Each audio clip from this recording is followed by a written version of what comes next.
আমার নবীজি 4 স্ত্রীর সামনে একদিন বসা। কয় স্ত্রীর সামনে? 4 স্ত্রী। আচ্ছা, এক স্ত্রী পালা সহজ না 4 স্ত্রী পালা সহজ? হ্যাঁ, একটা। 4 স্ত্রী পালা কি কঠিন না? আসতে কয় কঠিন না সহজ?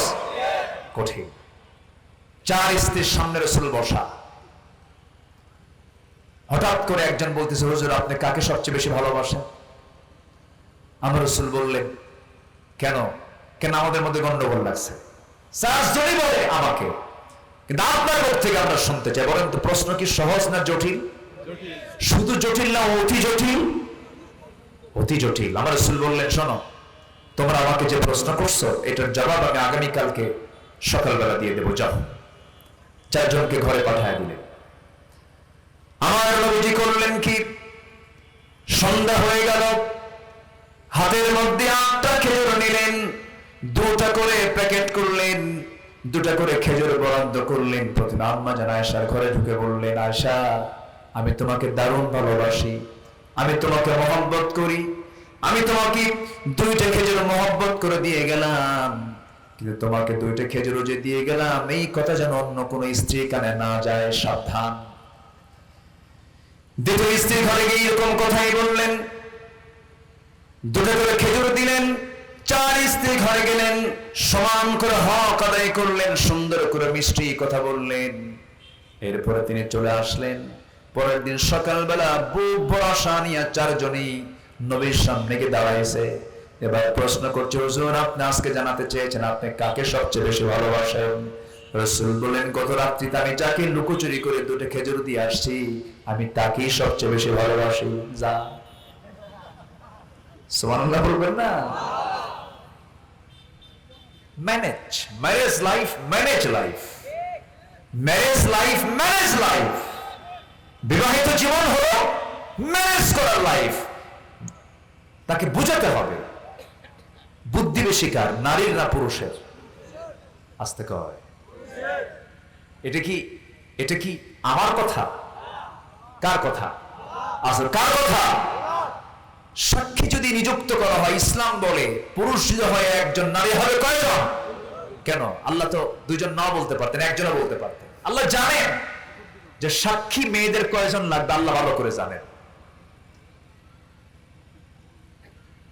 আমার রাসূল একদিন বলছেন, তোমাদের মধ্যে তোমরা যারা নারী আছো বেশি করে দান করো, তাসাদ্দাক না, তোমরা বেশি করে দান করো।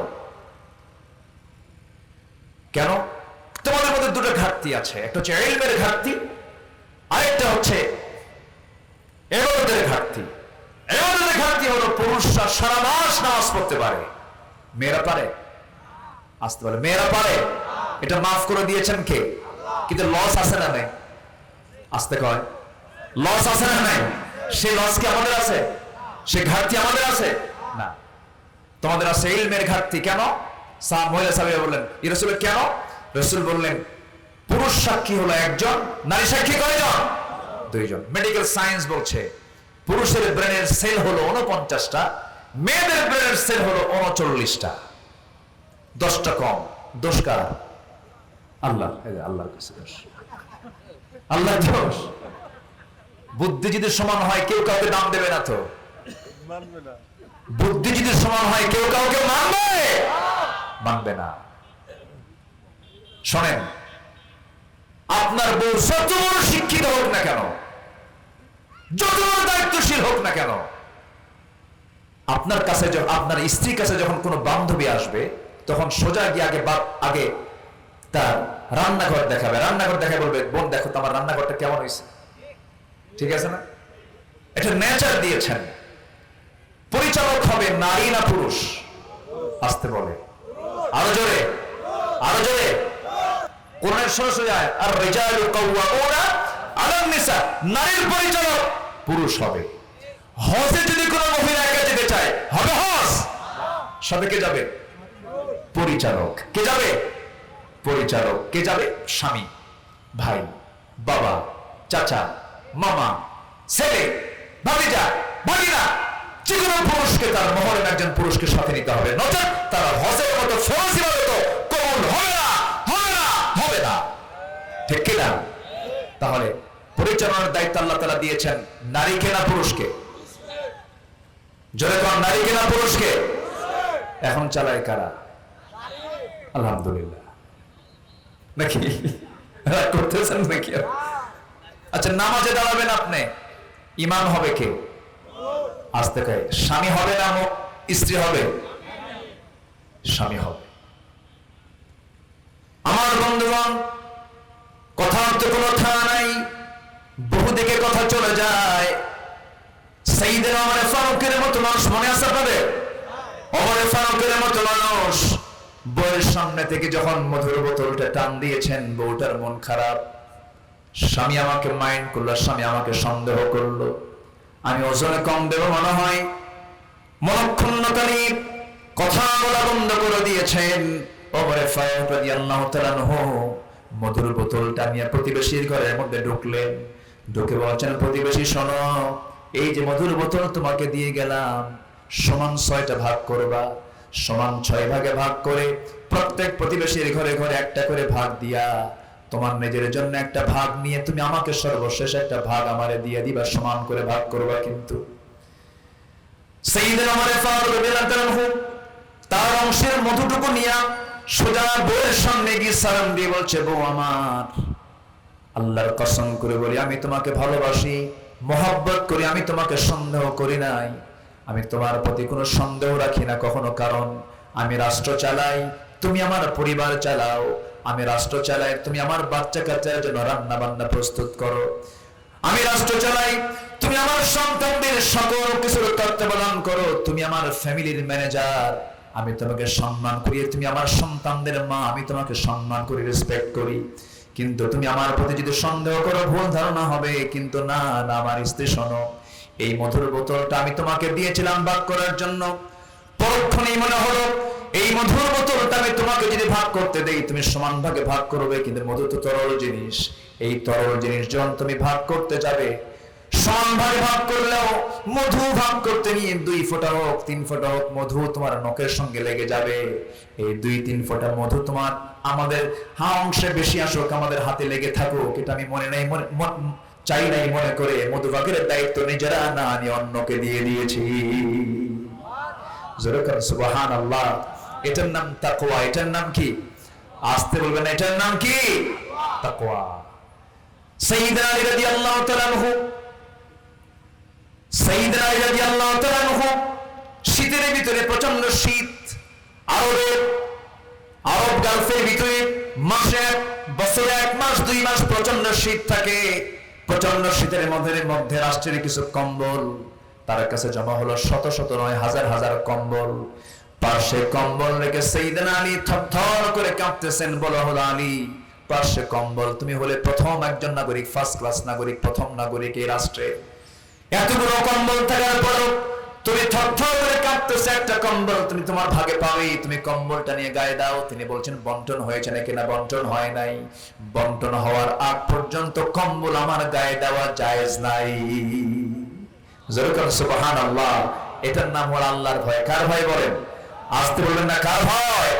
আল্লাহর ভয়। সাইয়েদনা ওমর ফারুকের শাসন আমলে সাঈদ বিন আমির নামে একজনকে সাইয়েদনা ওমর ফারুক একটা অঞ্চলের গভর্নর করেছিলেন, হিমসের গভর্নর করেছিলেন। হিমসের গভর্নর করে পাঠালেন, 1 বছর দায়িত্ব পালন করলেন। কয় বছর? 1 বছর।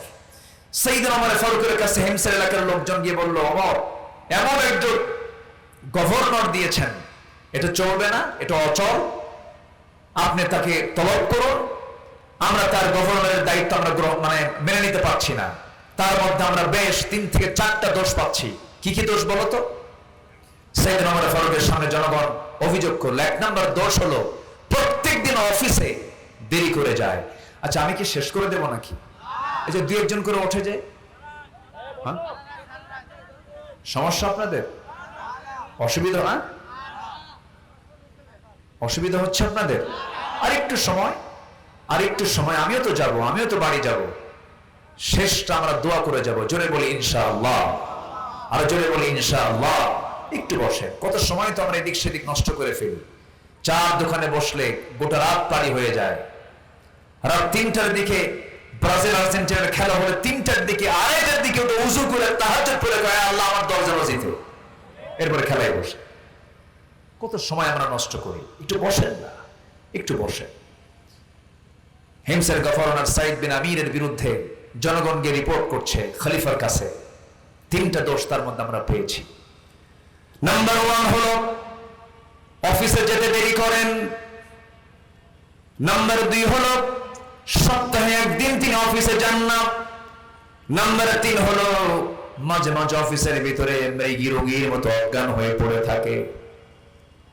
এই 3টা অভিযোগ যখন দেওয়া হলো, ওমর ফারুকের কানে যখন সংবাদটা চলে গেল, দ্রুত সংবাদ পাঠালেন, সাইদ বিন আমির, জনগণ তোমার বিরুদ্ধে কিছু অভিযোগ আমার দরবারে দিয়ে গেছে, আমার দফতরে দিয়ে গেছে, তুমি আমাকে এই প্রশ্নের জবাবগুলো দেবে, আসো তাড়াতাড়ি। সাইদ বিন আমির যখন রওনা দিলেন, খলিফা ওমর ফারুকের সামনে গিয়ে দাঁড়ালেন। যারা সত্যবাদী, স্পষ্টবাদী, যারা হকের পক্ষে থাকে, তাদের কি কোনো ভয় আছে নাকি? তাদের ভয় শুধু একমাত্র কার ভয়? আল্লাহর ভয়। সামনে গিয়ে দাঁড়ালেন। দাঁড়ানোর সঙ্গে সঙ্গে ওমর ফারুক বলছেন, তোমার বিরুদ্ধে জনগণ কিছু অভিযোগ দিয়েছে। কি কি অভিযোগ বলুন, আমাকে শোনায় দেন। নাম্বার 1, তুমি অফিসে দেরি করে যাও। প্রত্যেক দিন তোমার অফিসে যেতে দেরি হয়। সপ্তাহে তুমি একদিন অফিসে যাও না। মাঝে মাঝে তুমি মৃগী রোগীর মতো অজ্ঞান হয়ে তুমি অফিসে পড়ে থাকো। এগুলোর কারণটা কি? তুমি এগুলোর জবাব না দিলে তোমার জন্য বড় শাস্তির ব্যবস্থা আছে। সাইদ বিন আমির বলছেন, খলিফাতুল মুসলিমিন, আল্লাহর কসম করে বলি, যে অভিযোগগুলো আমাকে দেওয়া হয়েছে, 3টা অভিযোগের জবাব আমি একটা একটা করে আমি আপনাকে দিতে পারবো। কি অভিযোগের জবাব তুমি বলো? নাম্বার 1, প্রত্যেক দিন আমি অফিসে যেতে দেরি করি। এবার তিনি জবাব দিচ্ছেন, আমিরুল মুমিনিন, আল্লাহর কসম করে বলি, আমি প্রত্যেকদিন অফিসে ঠিক সময়ে যেতে চাই, কিন্তু যেতে পারেন। এর কারণ হলো আমি হিমস নামক প্রদেশের বড় একজন গভর্নর হতে পারি, কিন্তু আমার বাড়িতে একটা চাকর পর্যন্ত নাই, একজন কাজের মানুষ পর্যন্ত নাই। আল্লাহ আমাকে অনেক সন্তান দান করেছেন, ছোট ছোট বাচ্চাগুলো আছে। আমার সমস্ত কাজগুলো সারতে গিয়ে হিমশিম খান, তিনি একা সারতে পারেন না। এই জন্য আমার স্ত্রীকে পাশাপাশি সহযোগিতা করতে গিয়ে, রান্না বান্না, কাপড় চোপড় ধুইতে গিয়ে, পারিবারিক কাজ করতে গিয়ে আমার একটু দেরি হয়ে যায়। এই জন্য আমার অফিসে আসতে দেরি হয়ে যায়। ওমর ফারুকের চোখের কোনায় পানি জমে গেছে, কাঁদতেছে। নাম্বার 2 হলো আমার বিরুদ্ধে অভিযোগ দেওয়া হয়েছে, আমি নাকি সপ্তাহে অফিসে একদিন যাই না। আমিরুল মুমিনিন, আল্লাহর কসম করে বলি, প্রত্যেক দিন অফিসে যেতাম, কিন্তু একটা দিন যেতে পারি না। আমার গায়ে যে কাপড়টা দেখতে পাচ্ছেন, এই একটা কাপড় ছাড়া বিকল্প কোনো কাপড় আমার বাড়িতে আর দ্বিতীয়টা নাই। এই কাপড়টা 6 দিন পরি। 6 দিন পরার পর শুক্রবারে রাসূল বলেছেন, পরিষ্কার পরিচ্ছন্ন নতুন পোশাক পরে তোমরা মসজিদে আসবে।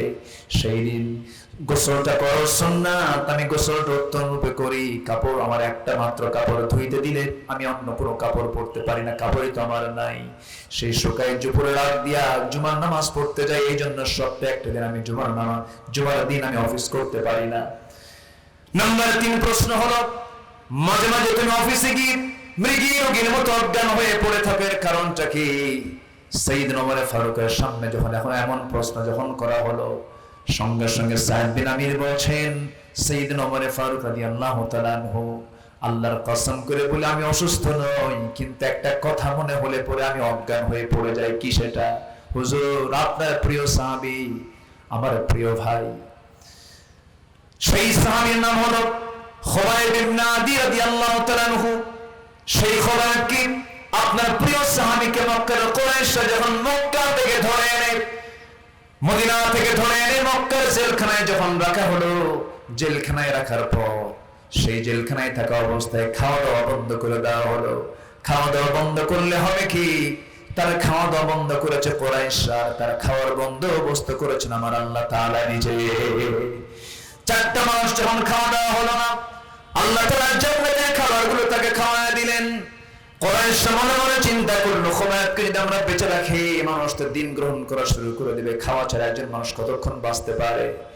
সেই খুবাইব বিন আদি রাদিয়াল্লাহু তাআলা আনহুর চোখের সামনে সাইদ বিন আমির সে সময় ইসলাম কবুল করেন না। তিনি বলছেন, আমিরুল মুমিনিন, আমি তো ওখানে ইসলাম কবুল করি নাই। আমি সাইদ বিন আমির, আমি নিজের চোখে দেখেছি খুবাইব বিন আদি রাদিয়াল্লাহু তাআলা আনহুকে আমার চোখের সামনে ধরে আনা হলো, 2 হাত বাঁধা হলো, দুই পা বাঁধা হলো, চোখের সামনে যখন হাত পা বাঁধা হবে, সেই সময় আমার ওই প্রিয় ভাই খোবাইব বলল, ও কুরাইশরা, তোমার আমার শেষ ওসিয়ত যদি পূরণ করতে চাও, আমার শেষ একটি ইচ্ছা আছে, সেটা হলো দুনিয়ার কারোর সঙ্গে দেখা করা নয়। আমি একটু ওযু বানাবো, 2 রাকাত নামাজ পড়বো। দুনিয়ার কারোর সঙ্গে সাক্ষাৎ আমি করতে চাই না। 2 রাকাত নামাজ আদায়ের মধ্য দিয়ে আমি আল্লাহর সঙ্গে সর্বশেষ কথা আমি নামাজের মধ্যে বলতে চাই। এই কথা বলে খোবাইব বিন আদি নামাজ শেষ করলেন। নামাজ শেষ করার সঙ্গে সঙ্গে কাউকে বলতে হলো না, স্বেচ্ছায় দৌড়ে দৌড়ে ফাঁসির মঞ্চের দিকে দৌড়ে দৌড়ে যাচ্ছেন খোবাইব বিন আদি রাদিয়াল্লাহু তাআলা আনহু। সবাই বলতেছে, খোবাইব রে, মানুষ কি মরার জন্য কেউ দৌড়ায় নাকি? খোবাইব বলছেন, তোমরা আমাকে মৃত্যুর দিকে নিয়ে যাচ্ছ, আর আমার আল্লাহ আমাকে জান্নাতের হুরগুলো একটা একটা করে দেখায় দিতেছেন। জোরে কান সুবহানাল্লাহ। সাইয়্যিদুনা খোবাইব রাদিয়াল্লাহু তাআলা আনহু নামাজ শেষ করে একটা দোয়া করলেন, আল্লাহ তাআলা, আমি খোবাইব মনে হয় বাঁচব না, নাকের মধ্যে জান্নাতের সুঘ্রাণ পেতেছি, আমি মনে হয় দুনিয়া থেকে বিদায় হয়ে যাব। আজকে 4টা মাস রাসূলকে দেখতে পাই না। তোমার কাছে ক্ষমা চাই, তোমার কাছে প্রার্থনা করে আমি যদি দুনিয়া থেকে বিদায় নিয়ে নেই, আমার বিদায়ী সালামটা তুমি আল্লাহ নবীর দরবারে পৌঁছায়া দিও। এই কথা বলে ফাঁসির মঞ্চের দিকে তিনি রওনা দিয়ে দিলেন। এইদিকে আমার নবীজি মদিনার মসজিদে সাহাবায়ে কেরামকে নিয়ে কথা বলতে বলতে সামনে হঠাৎ করে দাঁড়ায় গেলেন আর দোয়া করছেন, সালামুন আলাইকা ইয়া খোবাইব, সালামুন আলাইকা ইয়া খোবাইব। সাইয়েদনা ওমর ফারুক সামনে দাঁড়ায় বলছে, হুজুর, খোবাইবের জন্য আপনি সালাম দেন কেন? খোবাইবের কি হয়েছে? রাসূল কেঁদে কেঁদে বলেন, তোমরা কি জানো আমার খোবাইব দুনিয়াতে আর বেঁচে নাই? আমার খোবাইব জান্নাতের পাখি হয়ে জান্নাতের মধ্যে উড়ে বেড়াতেছে। সেই সাইয়েদনা আলী বলছেন, ভাই ওমর, সেই খোবাইবকে যখন ফাঁসির মঞ্চে যখন ঝুলানো হলো, ফাঁসি কাস্টে তুলে নিয়ে 2 হাত 2 পা বাঁধা হলো, আমার চোখের সামনে তার ডান হাতে একটা তরবারি মেলে দিল। ডান হাতটা ছিটকে পড়ে গেল, বাম হাতে তরবারি হাঁকা দিলে বাম হাতটা ছিটকে পড়ে গেল। চোখের সামনে নেজা তরবারি নিয়ে কলিজা বরাবর মেলে দিল, পিঠ দিয়ে বের হয়ে গেল। এই দৃশ্য যখন নিজের চোখে দেখতে পেলাম, আমি সেই সময় ইসলাম কবুল করি নাই, আমি কোনো প্রতিবাদ করলাম না। কেন? এই চিন্তা আমার আসলে ইসলাম গ্রহণের পরে। সেই ইসলাম গ্রহণের পরে যখন আমার মাঝে মাঝে যখন খোবাইবের শাহাদাতের কথা যখন মনে হয়, আমি অফিসের মধ্যে হলেও মৃগী রোগীর মতো অজ্ঞান হয়ে জমিনে পড়ে থাকি। ওমর ফারুক রাদিয়াল্লাহু তাআলা সঙ্গে সঙ্গে খোবাইব সঙ্গে সঙ্গে সাইয়েদ বিন আমিরকে বুকের সঙ্গে জড়ায় ধরে বলছে, ও সাইদ, বুঝতে ভুল করেছিলাম, ওই হিমসের গভর্নরের দায়িত্ব আমি অন্য কাউকে দেব না, আমি সাইদ, আমি তোমাকে সেই জায়গায় আবার পুনর দায়িত্ব দিয়ে দিলাম। যেরকম সুবহানাল্লাহ, যেরকম সুবহানাল্লাহ। এটাই হলো তাকওয়া। এটা কি বলেন তো? তাকওয়া। আমার বন্ধুগণ, তাকওয়া কেন অবলম্বন করব? আমি আল্লাহর ভয়টা কেন আনবো? আখিরাতের চিন্তা আমার আনতে হবে কেন? এর মূল কারণ হলো, এই দুনিয়াতে মানুষ কখনো প্রশাসনের ভয়ে, র্যাবের ভয়ে, চিতার ভয়ে, কোবরার ভয়ে, প্রশাসনকে দেখে মানুষ কখনো ভালো হবে না। মানুষ ভালো হবে একমাত্র কার ভয়ে? আসতে বলবেন না, কার ভয়ে?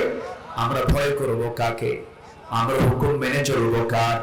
আমার বন্ধুগণ, নাম্বার 2 হলো আল্লাহ তাআলা সুন্দর করে বলছেন, وَلْتَنْظُرْ نَفْسٌ مَا قَدَّمَتْ لِغَدٍ وَاتَّقُوا اللَّهَ। আল্লাহ তাআলা বলছেন নাম্বার 2 হলো তুমি লক্ষ্য করো নিজের জন্য আগামী দিনের জন্য কি তুমি পাঠাইছো, অর্থাৎ আখিরাতের জন্য তুমি কি পাঠালা, কি প্রস্তুতি নিয়েছো, তার জন্য চিন্তা করো। আবার বলছেন ওয়াত্তাকুল্লাহ, আমি আল্লাহ, আমাকে ভয় করো, আমাকে ভয় করে। এই কথা একবার না, এক আয়াতে 2 বার। একবার না 2 বার? কবার বলেছেন? 2 বার বলেছেন। মাঝখানে বলছেন আগামী দিনের জন্য তুমি কি পাঠাচ্ছ, ওয়ালতানজুর, একটু নজর দে, একটু তাকায় দেখ, যে খেয়াল কর আগামী দিনের জন্য তুমি কি নিয়ে আসলা। রাসূলকে একবার প্রশ্ন করা হলো, হুজুর সবচেয়ে চালাক লোকটাকে? রাসূল বলেন, যে মরার কথা বেশি স্মরণ করে।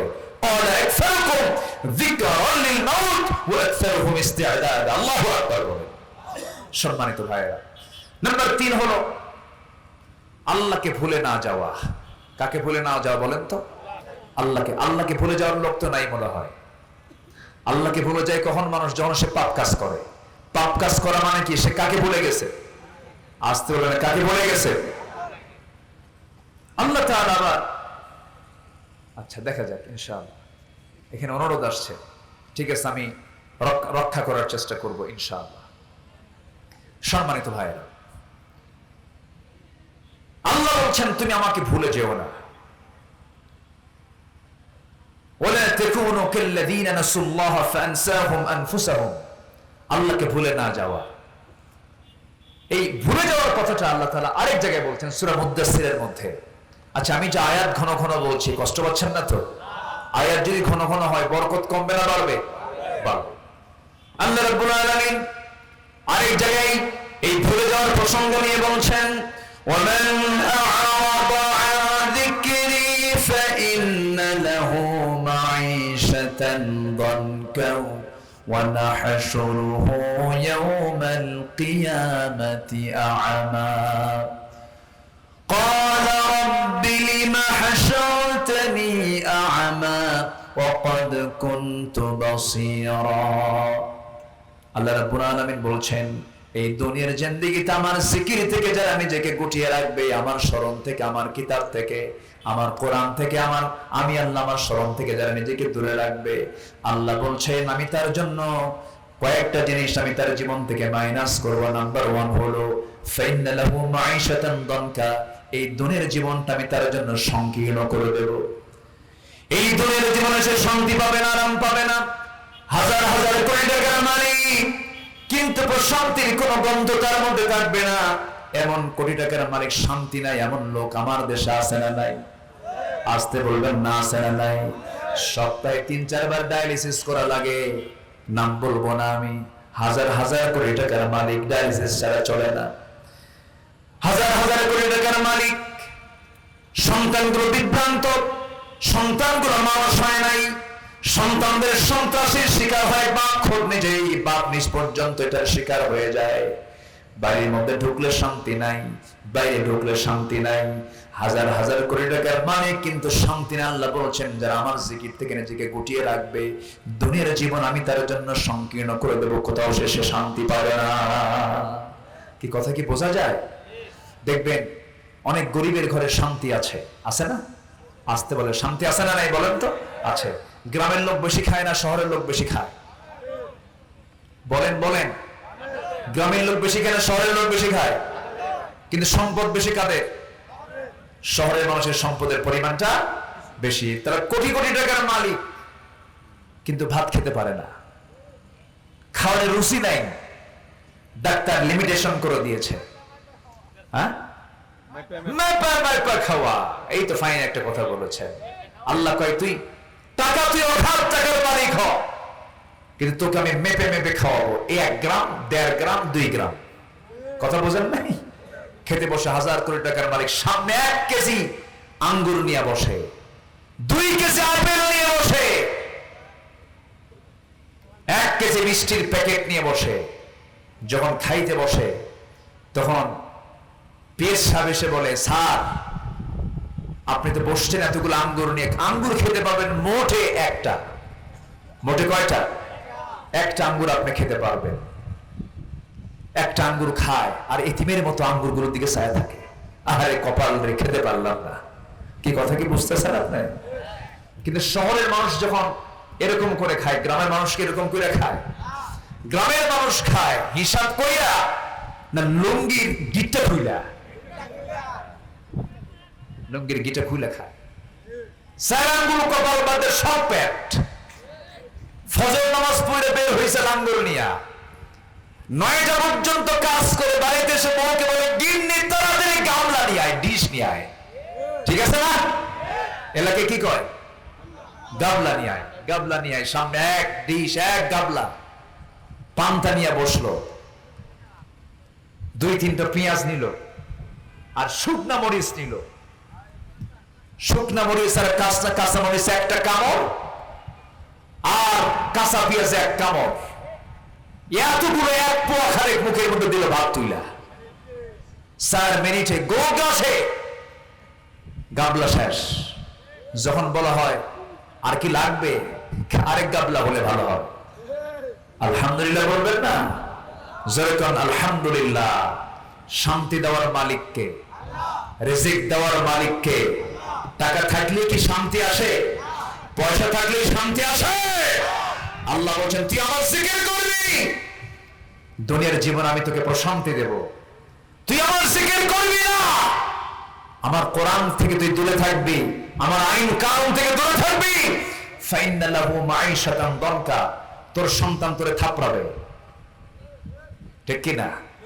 তোর সন্তান ইয়াবা খাবে, তোমার মেয়ে চরিত্রহীন হবে, তোমার বউ তোমার অশান্তির কারণ হয়ে দাঁড়াবে।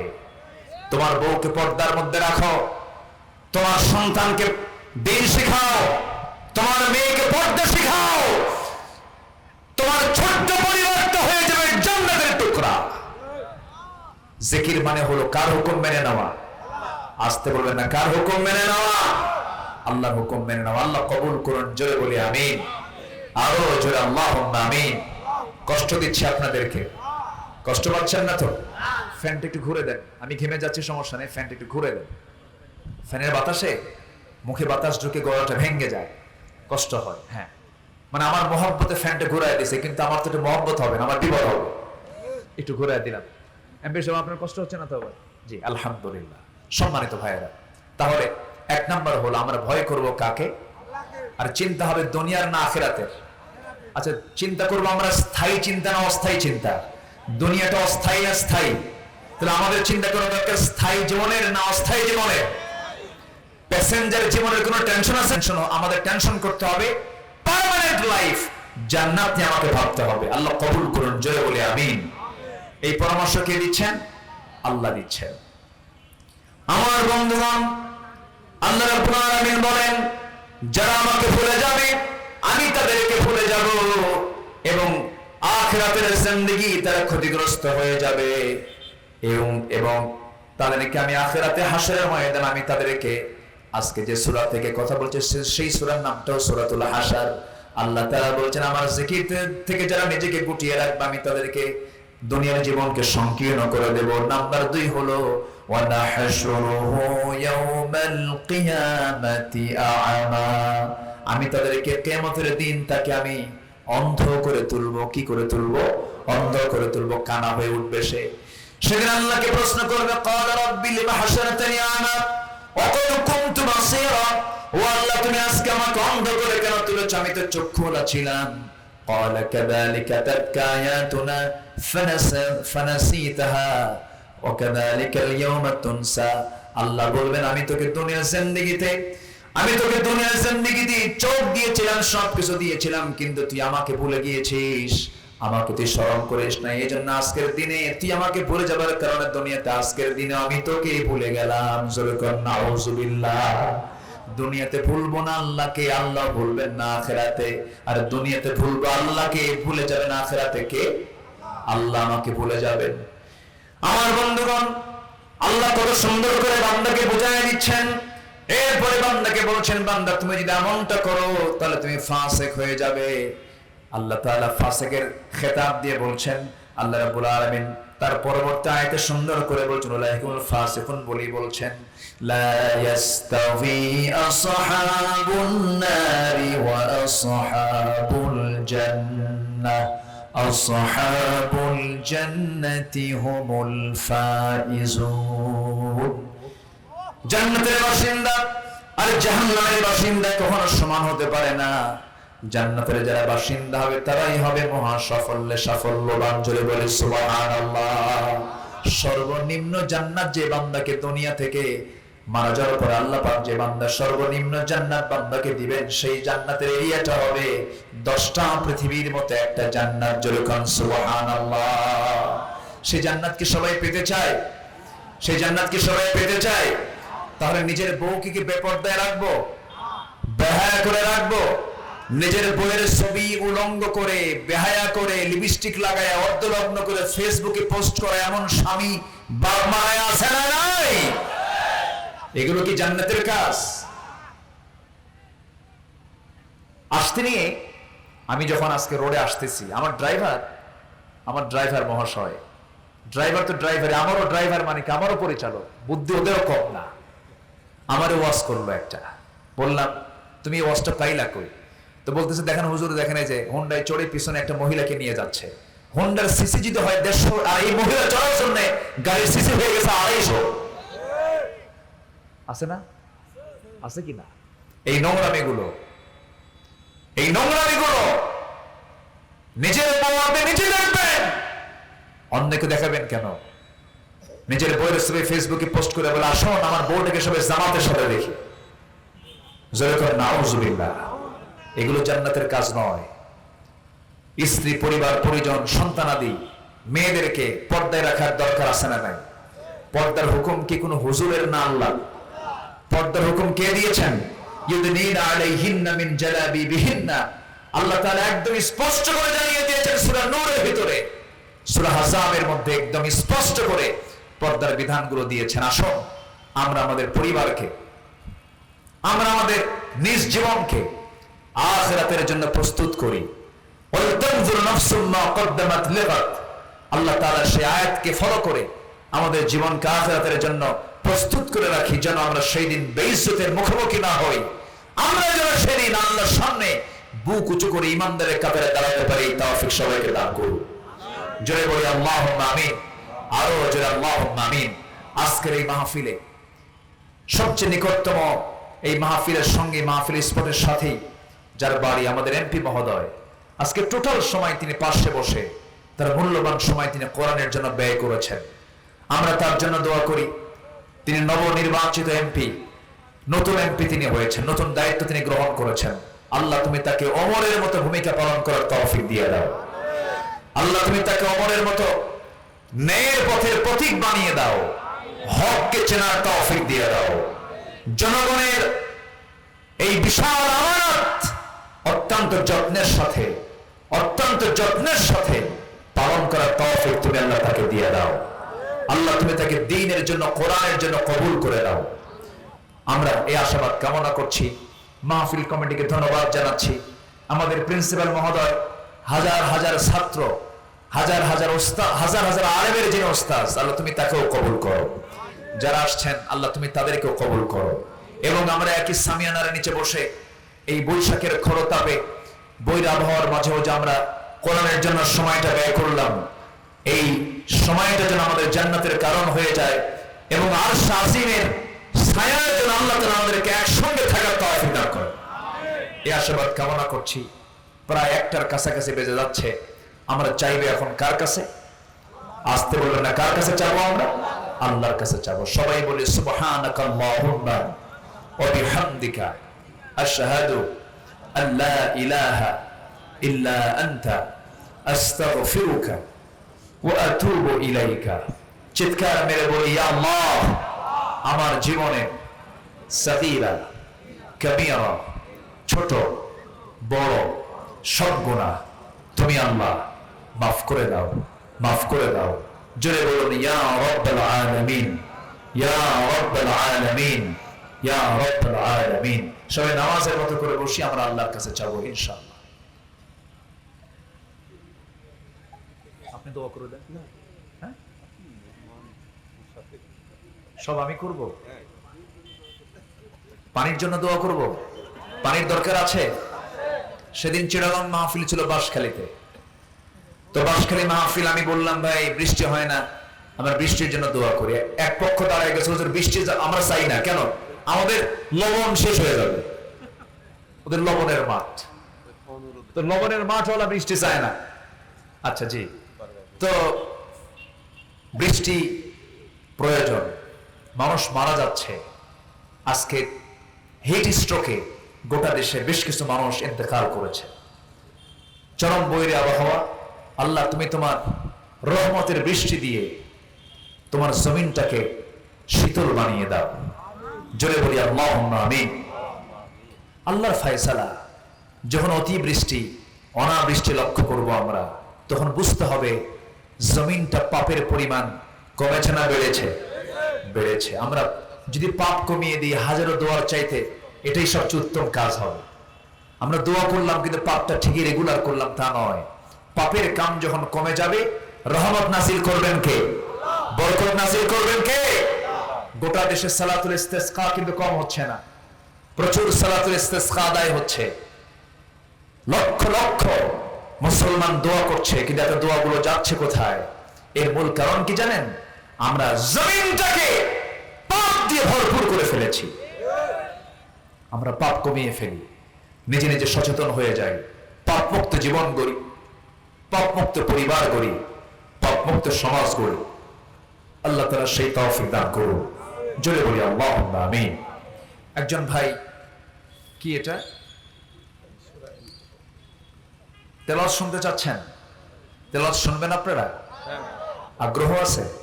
আর কি শুনবেন? বলি আল্লাহুম্মা আইন্নি আলা যিকরিকা ওয়া শুকরিকা ওয়া হুসনি ইবাদাতিক।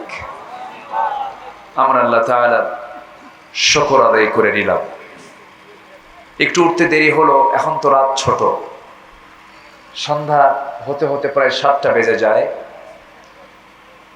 এশার নামাজের পরে খুব অল্প সময় থাকে, তো উঠতে একটু যেহেতু দেরি হলো, শেষ হতে যদি একটু দেরি হয় কষ্ট হবে না তো? সবাই সময় দিতে রাজি আছি তো ইনশাআল্লাহ? জোরে বলি ইনশাআল্লাহ। সম্মানিত ভাই সব, আজকে মাহফিলটা সর্বদিক থেকে পরিপূর্ণ। এই জন্য বলবো, ম্যাক্সিমাম মাহফিলে দেখা যায় অতিথি, বিশেষ অতিথিদের নাম থাকে, কিন্তু আমরা তাদেরকে বাই ফেস অডিয়েন্সে উপস্থিত পাই না।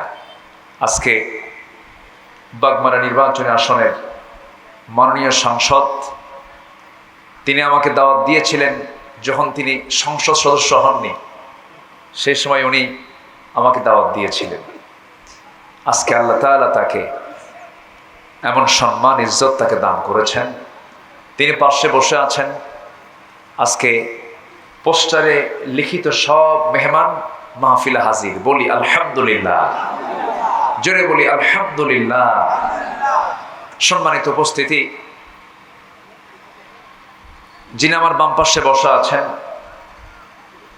তিনিও একজন শিক্ষাবিদ, যিনি আমার ডান পাশে বসে আছেন তিনিও একজন শিক্ষাবিদ। দুজনই প্রিন্সিপাল, মাঝখানে তো আমি কিছুই না। আমি তো ভাঙ্গাচোরা মানুষ, এলেম শূন্য মানুষ। তো যদি কিছু কথা বলতেই হয়, আমি তো আমার নিজের মন গড়া কোনো কথা বলবো না। কোরআন থেকে, কোরআনকে সামনে রেখে কিছু কথা বলতে চাচ্ছি। কোরআন যা বলে মিথ্যা বলে না সত্য বলে? আমরা যদি সত্যবাদী হই, কোরআন যা বলে খারাপ হতে বলে না ভালো হতে বলে? ভালো হতে বলে। আমরা যদি ভালো হই তাহলে কথাগুলো আমাদের ভালো লাগবে। যদি আমরা মিথ্যার আশ্রয় না নেই, মিথ্যাবাদী যদি না হই, তাহলে এই সত্য কথাগুলো আমাদের কাছে তিক্ত মনে হবে না, আমাদের কাছে প্রিয় মনে হবে। আর যদি মিথ্যাবাদিতার সাথে যদি আমার সম্পর্ক থাকে, যদি আমি আল্লাহ তাআলার নির্দিষ্ট পন্থা অবলম্বন না করে যদি অন্য কোনো পন্থা অবলম্বন করি, তাহলে কোরআনের কথাগুলো ভালো লাগবে না। তো আমরা কোরআন যা বলে আমরা সবাই মানার জন্য শুনতে রাজি আছি তো ইনশাআল্লাহ? জোরে বলি ইনশাআল্লাহ। সম্মানিত ভাইয়েরা, কোরআনে কারীমে আল্লাহ তাআলা, আমি যতটুকু ভাঙ্গাচোরা স্টাডি করেছি, আল্লাহ তাআলার বক্তব্যের মূল নির্যাস কিন্তু একটাই, সেটা হলো তুমি প্যাসেঞ্জার লাইফ ক্রিয়েট করছো, তুমি প্যাসেঞ্জার লাইফ তুমি যাপন করছো। ধরেন আপনি ঢাকা যাবেন, বাগমারা অথবা আপনি পুঠিয়া স্টেশনে গিয়ে আপনি দাঁড়ালেন, একটা বাসে উঠবেন। এই বাসে ওঠার আগ পর্যন্ত যে যাত্রী ছাউনি আছে, যাত্রী ছাউনিতে বসে থেকে অবস্থায় আপনি কি ভাববেন যাত্রী ছাউনি আপনার স্থায়ী বাড়ি? আসতে পারে, মনে হবে এরকম? আপনি কি মনে করতে পারেন? যাত্রী ছাউনিতে আমি ততক্ষণ আছি যতক্ষণ না বাসটা না আসে। ঠিক জাস্ট মানে এক্সাম্পল, এটা দুনিয়াটা আমার আপনার কাছে মনে করতে হবে যাত্রী ছাউনির মতো। কি ছাউনির মতো বলেন তো? যাত্রী ছাউনির মতো। জাস্ট আমি কিছুক্ষণ আছি, আমি এরপরে আলেমে বারজাখ পার হয়ে হাসার, মিজান, পুলসিরাত অর্থাৎ আলামুল আখিরাহ, জাস্ট রেজারেকশন ডের আমি মুখোমুখি হতে যাচ্ছি। এরপর আমার আপনার জন্য দুটো পথ খোলা আছে, একটা হলো জাহান্নাম, আরেকটা কি? আরেকটা হলো জান্নাত, আরেকটা কি? জাহান্নাম। জান্নাত এবং জাহান্নাম তৈরি করে রেখেছেন, প্রস্তুত করে রেখেছেন তিনি আমার কে বলেন তো? এই দুটো জায়গাতেই আল্লাহ কাকে ঢুকাবেন বলেন তো? বান্দা কি ঢুকাবে? বান্দাটা বানিয়েছেন কে? আবার জাহান্নামে ঢুকাবেন কে? 10 টাকা আওয়াজ কিন্তু কমে গেছে। 10 টাকার আমাদের দোষ। ধরুন এই যে দুজন শিক্ষক, আচ্ছা কোন শিক্ষক কি চায় যে তার ছাত্রটা ফেল করুক? বলেন, কেউ চায়? শিক্ষকের চাওয়া হলো প্রত্যেক ছাত্রই আমার পাশ করুক। শিক্ষাদান দেওয়া হয়, তাকে শেখানো হয়, পড়ানো হয়, দেখিয়ে দেওয়া হয়। এরপরেও সব ছাত্র কি পাশ করে? না কিছু ছাত্র ফেল করে? এই যে কিছু ছাত্র ফেল করলো, কিছু ছাত্র পাশ করলো, তাহলে এই যারা ফেল করলো তাদের ফেল করার কারণ মনে হয় শিক্ষকরা নাকি? শিক্ষকদের কি কোনো দোষ দেওয়া যাবে এখানে? শিক্ষকের চেষ্টার কমতি নেই, কিন্তু শিক্ষক কিন্তু জানেন যে আমার কোন ছাত্রটা ফেল করবে আর কোন ছাত্রটা পাশ করবে। এটা কিন্তু শিক্ষক জানেন, কারণ শিক্ষক তো ক্লাস নিয়েছেন। ঠিক তেমনি আল্লাহর ইলমে এটা আছে যে কে ফেল করবে, কে জান্নাত পাবে আর কে জান্নাত পাবে না, এটা আল্লাহ জানেন। কিন্তু পরীক্ষা তো বান্দা দেবে, পরীক্ষার হলে বান্দা অবস্থান করবে। কৃতকার্যতা আর অকৃতকার্যতা এটা সম্পূর্ণ দায়ভার হতে হবে যে পরীক্ষা দিচ্ছে।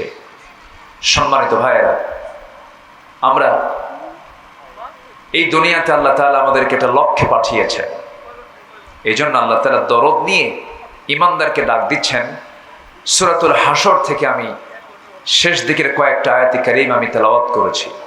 আল্লাহ রাব্বুল আলামিন এখানে ইমানদারকে ডাক দিয়ে 4টা কাজের কথা বলেছেন। কয়টা কাজ বলেন তো? এই 4টা কাজ আমরা আজকে শিখে যাব। জোরে বলি ইনশাআল্লাহ।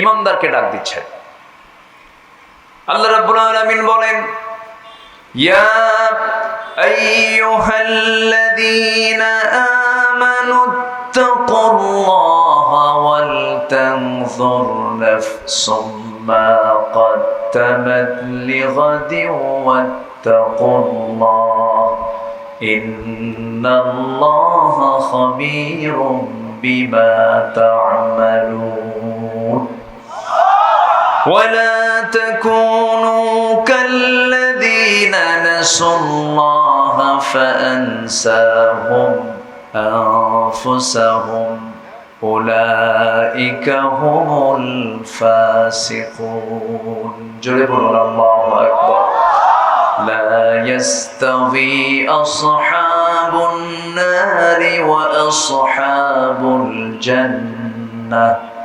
أصحاب الجنة هم الفائزون جربوا الله أكبر الله رب العالمين ইমানদারকে ডাক দিচ্ছেন, ও বিলিভার্স, ও বিশ্বাসী যারা ঈমান এনেছো, ঈমানের দাবিতে যারা বলিয়ান হয়ে আছো, যারা বলছো আমি ঈমানদার, তাদেরকে আল্লাহ রাব্বুল আলামিন ডাক দিচ্ছেন। এরকম করে ইয়া আইয়ুহাল্লাযীনা আমানু বলে আরো একাধিক জায়গায় সম্বোধন করে ডাক দিয়েছেন। আবার ইয়া আইয়ুহাল ইনসান বলেও ডাক দিয়েছেন, ইয়া আইয়ুহান নাস বলেও ডাক দিয়েছেন। আল্লাহ রাব্বুল আলামিন এই জায়গায় ডাক দিয়ে বলছেন, বান্দারে 1 নম্বর কাজ হবে তুমি কাউকে ভয় করবে না। জীবন চলাচলে জীবনের সকল জায়গায় তোমার দায়িত্ব হলো ভয় করতে হবে একমাত্র কার? আসতে বলবেন না, কার? আল্লাহর ভয় তোমরা করো। আল্লাহর ভয় মানে হলো বান্দা তুমি চলতে নিয়া তোমার লাইফ স্টাইল, তোমার জীবন পদ্ধতি, তোমার গোটা জীবনের যে কর্ম পদ্ধতি, এটাকে পরিচালনা করতে গিয়া কারো হুকুম, কারো আইন কানুন মেনে চলা যাবে না। প্রত্যেকটা জায়গায় আমি আল্লাহ আমার আইন কানুনকে মেনে চলবে, পদ্ধতিগুলো মেনে চলবে। এটাই হলো আমার প্রতি ভয় দেখা, আমার প্রতি ভয় থাকা, আমার প্রতি সম্মান রাখা। আমি যে তোমার রব, আমি যে তোমার প্রভু, আমি যে হুকুমগুলো করেছি সেই হুকুমগুলো তোমার মেনে নেওয়া তোমার জন্য দায়িত্ব।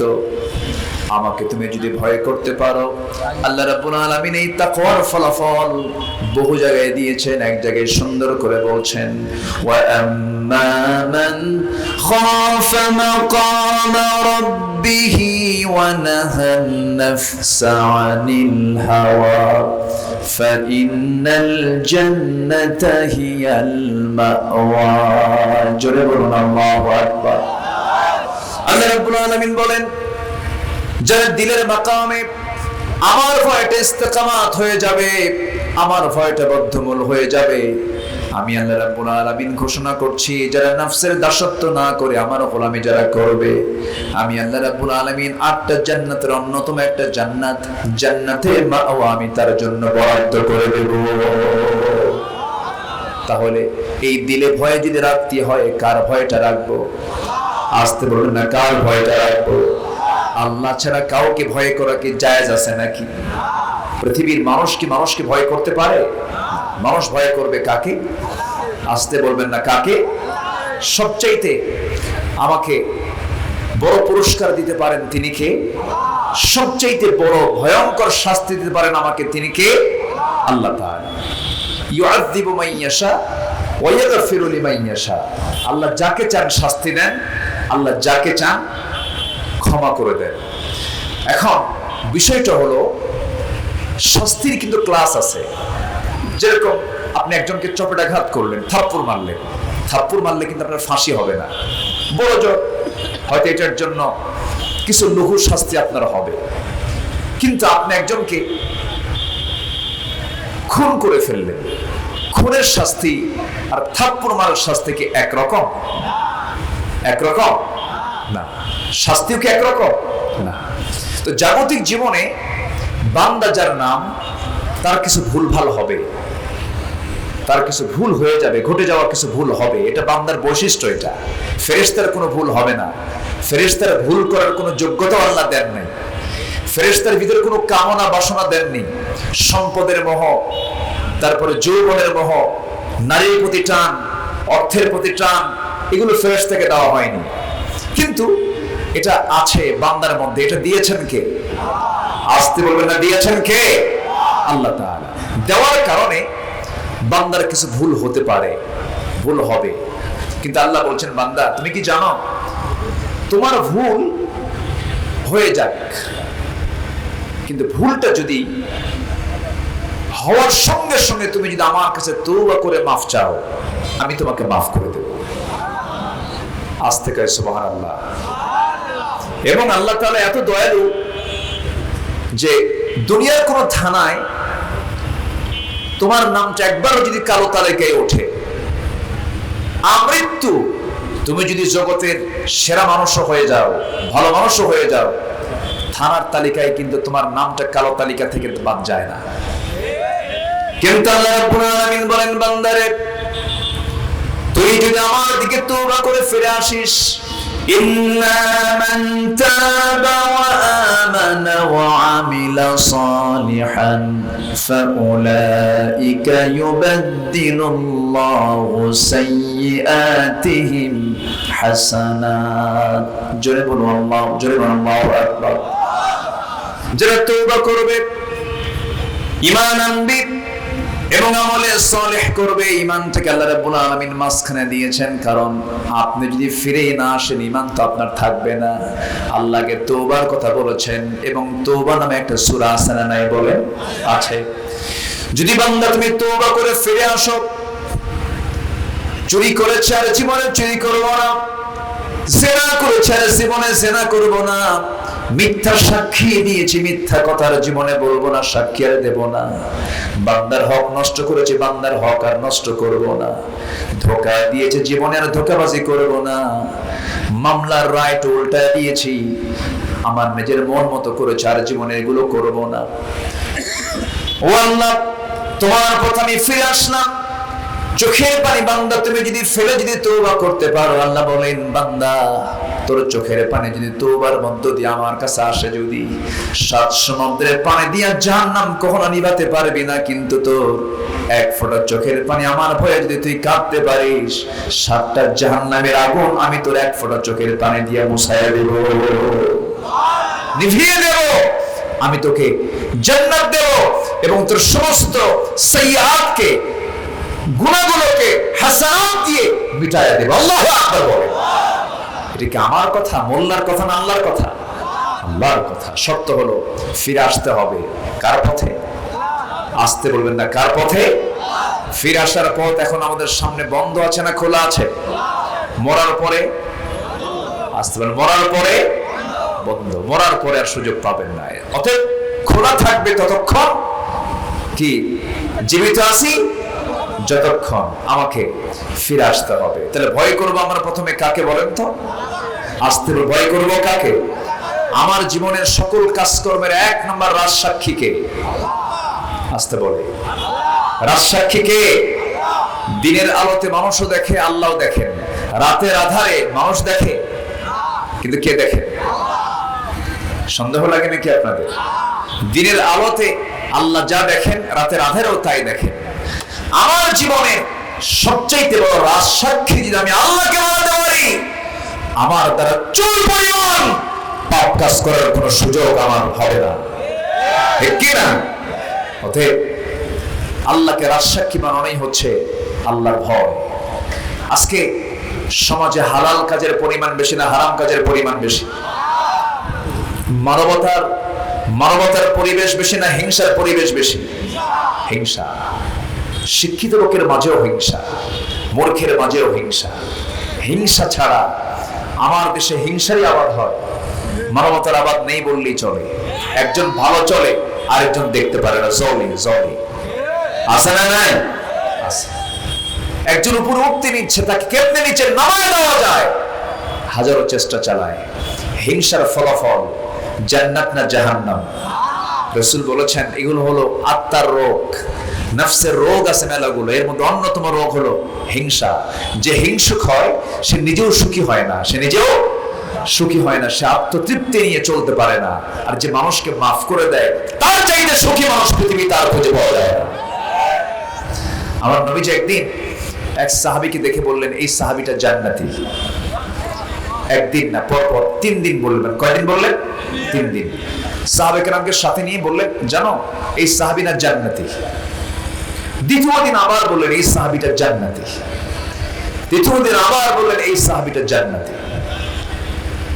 আমার নবীজির এই কথা শুনে সাইয়েদনা ওমর ফারুক রাদিয়াল্লাহু তাআলা আনহু তিনি ভাবলেন, আরে রাসূল তো আমার শানে বলেন না, রাসূল তো ওমরের শানে বলেন না, আমার শানে না বলে এই সাহাবীর শানে পরপর 3 দিন বললেন, আমারটা কি? উনি কাঁদতে কাঁদতে চলে গেছেন তার বাড়িতে। গিয়ে বললেন, ভাইরে নবীজি তোমার জান্নাতের সুসংবাদ এতগুলো সাহাবীর সামনে পরপর 3টা দিন বলে দিলেন, তুমি কি এমন আমল করো আমাকে শিখায় দাও। এবার তিনি বলছেন, ভাই ওমর আপনার সঙ্গে কি আমার কোনোদিন তুলনা হয় নাকি? আপনি তো জান্নাতের আরেক সুসংবাদ প্রাপ্ত সাহাবী। কিন্তু রাসূল জামার সামনে বললেন, কেন বললেন, কি জন্য বললেন আমি নিজেও জানি না, তবে আমার অনেকগুলো ভাঙ্গাচোরা আমলের মধ্যে একটা আমল হলো, আমি যখন রাতের বেলা ঘুমাতে যাই, ঘুমানোর পূর্বে আমি যে দোয়াটা পড়ি, সেই দোয়া পড়ার পূর্বে আমি চিন্তা করি, এই যে সকাল থেকে রাত পর্যন্ত কত লোকের সঙ্গে আমি চলাফেরা করলাম, লেনদেন করলাম, কথাবার্তা বললাম, এই চলাফেরার মাঝে যতগুলো ভুল করে ফেলেছি, যত অপরাধ করে ফেলেছি, এর জন্য আমি আল্লাহর কাছে মাফ চাই। এবং যার প্রতি যত রাগ, ক্ষোভ, যত গোস্বাগুলো আছে, আমি প্রত্যেক মানুষকে নিজের পক্ষ থেকে মাফ করে দিয়া ঘুমায়া পড়ি। আমার মনে হয় আল্লাহ তাআলা এই জন্যই রাসূলকে দিয়ে আমাকে এই সংবাদটা পাঠায় দিয়েছেন। যে মানুষকে মাফ করতে জানে আল্লাহ তাকে মাফ করতে জানেন। সুবহানাল্লাহ বলবেন না? আপনি প্রতিশোধ নেবেন, প্রতিশোধের মজা হলো কিছুক্ষণ, আপনি মাফ করে দিবেন, মাফ করার মজা হলো আজীবন। কিন্তু আমরা তো তা করি না, আমরা তা বুঝি না। আমরা প্রতিশোধের আগুনে দাউ দাউ করে জ্বলি, কেমনে ওরে শেষ করে ফেলবো, কেমনে ওর ক্ষতি করব। আমি কোরআন হাদিস যতটুকু পড়েছি, গোটা কোরআনে আল্লাহ তাআলা যত হুকুম দিয়েছেন, এর মধ্যে সবচেয়ে আমার কাছে মনে হয় সবচেয়ে শ্রেষ্ঠ কাজ হলো যে মানুষ মানুষের কল্যাণে পাশে দাঁড়াতে পারে। খায়রুন নাস মান ইয়ানফাউন নাস। কিন্তু আজকে আমরা এই মহৎ কাজ থেকে নিজেকে গুটিয়ে রেখেছি। দিন দিন মামলার পরিমাণ কমছে না বাড়ছে? এ তো নিয়ামতের লক্ষণ, তাই না? আসতে করে মামলার পরিমাণ কমছে না বাড়ছে? বাড়ছে। মামলা করা কি এটা কি মহব্বতের লক্ষণ? না। আমার বন্ধুগণ, কথাই তো কথা বলে, হিংসার ফলাফল হলো রাসূল বলেছেন ক্বালা ইয়াকুম ফিল হাসাদ ফাইনাল হাসাদা ইয়াকুলুল হাসানাত কামা তাকুলুন নারুল হাতাব। তোমরা হিংসা থেকে নিজেকে গুটিয়ে রাখো। আগুন কাঠখণ্ডকে যেমন জ্বালিয়ে পুড়িয়ে ভস্ম করে দেয়, ছাই বানায় দেয়, তেমন হিংসা মানুষের সমস্ত নেক আমলকে জ্বালিয়ে পুড়ে ছাই করে দেয়। অনেকদিন আগে এক মুরব্বীর কাছ থেকে একটা উদাহরণ শুনেছিলাম। গ্রামের মুরব্বী, যারা বয়স্ক মুরব্বী, তাদের কাছ থেকে অনেক চমকপ্রদ কিছু সুন্দর কথা শোনা যায়।